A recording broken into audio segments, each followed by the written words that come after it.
Il y a dans cette déclaration quelque chose qui doit être entendu et qui va au-delà de la simple écoute de la parole de Dieu. Car les habitants de Jérusalem et leurs chefs ont méconnu Jésus et en le condamnant, ils ont accompli les paroles des prophètes qui se lisent chaque Shabbat, Acte 13, 27. Que disaient donc les prophètes? Il ne s'agit pas ici des termes, ni des déclarations, ni de la manière de s'exprimer, mais de l'effet produit par ces paroles. Les habitants de Jérusalem et leurs chefs auraient pu citer les écrits des prophètes sans aucune difficulté. Ils auraient probablement pu réciter le contenu de tous les livres des prophètes. Ils étaient très exercés dans l'étude et dans le contenu de tous les livres et des écrits des prophètes de l'Ancien Testament. Mais ils ne se sont jamais posé cette simple question: qu'est-ce que tout cela signifie? Quelles en sont les réelles implications?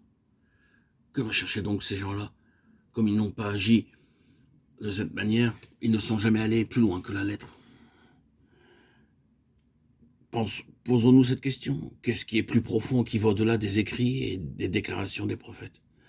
Nous savons que les prophètes devaient faire face à des situations qui, de toute évidence, n'étaient pas la pensée du Seigneur pour son peuple. Nous pouvons même dire que l'état spirituel était très éloigné de la pensée du Seigneur.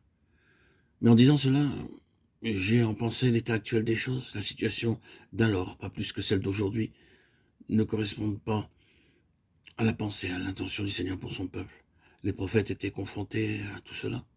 Et parce qu'ils en étaient ainsi, la véritable vocation du peuple de Dieu ne s'était pas réalisée. Ils étaient passés à côté de tout ce que le Seigneur avait désiré pour eux, et de la raison même de leur existence. Ils auraient dû être un peuple avec une formidable force spirituelle au sein des nations, avec un réel impact divin sur ces nations, se caractérisant par une grande autorité, et pouvant dire « ainsi parle le Seigneur », le déclarant de telle manière que les nations devraient en tenir compte. Il aurait dû en être ainsi, mais ils ont échoué. Au lieu de cela, il y a eu la faiblesse avec son cortège de défaites. Les prophètes ont cherché, de toute évidence, les causes de ces situations pour sortir de cet état déplorable et de cette tragique défaite. Pour y parvenir, bien sûr, ils sont allés de l'avant, faisant preuve d'une attitude positive, et cela malgré un tel état des choses.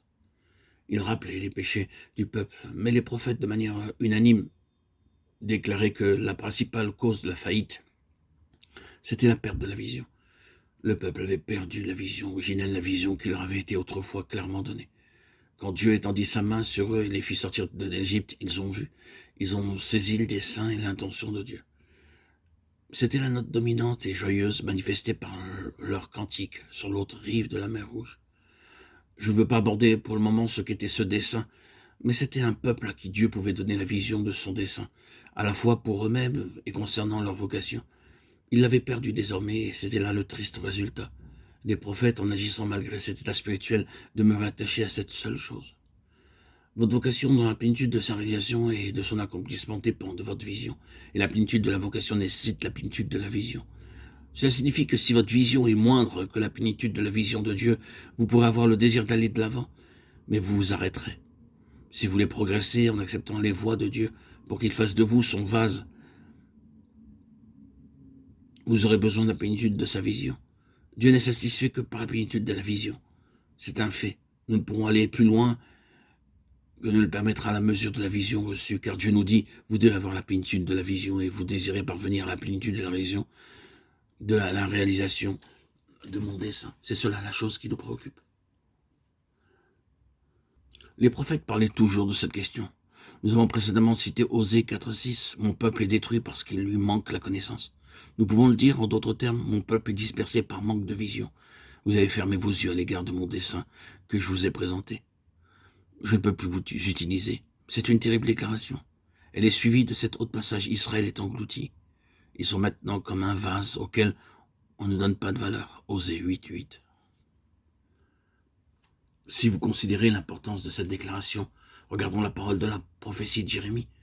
Est-il donc un vase méprisé, brisé, ce Jéconia? Est-il un vase auquel on n'arrache aucun prix? Pourquoi sont-ils jetés, lui et sa postérité, lancés dans un pays qu'ils ne connaissent pas? Terre, terre, terre, écoute la parole de l'Éternel. Ainsi parle l'Éternel. Inscrivez cet homme comme sans enfant, comme un homme dont les jours ne seront pas prospères, car nul de ses descendants ne réussira à s'asseoir sur le trône de David et à régner sur Juda. Jérémie 22, 28, 30. Il n'y a pas de venir pour un tel vase.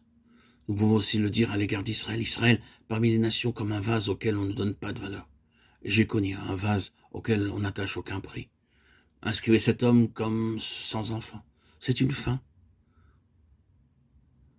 Pour continuer sans un tel arrêt, cela nécessite la plénitude de la vision. C'est la vision et non la connaissance objective qui nous qualifie pour la vocation.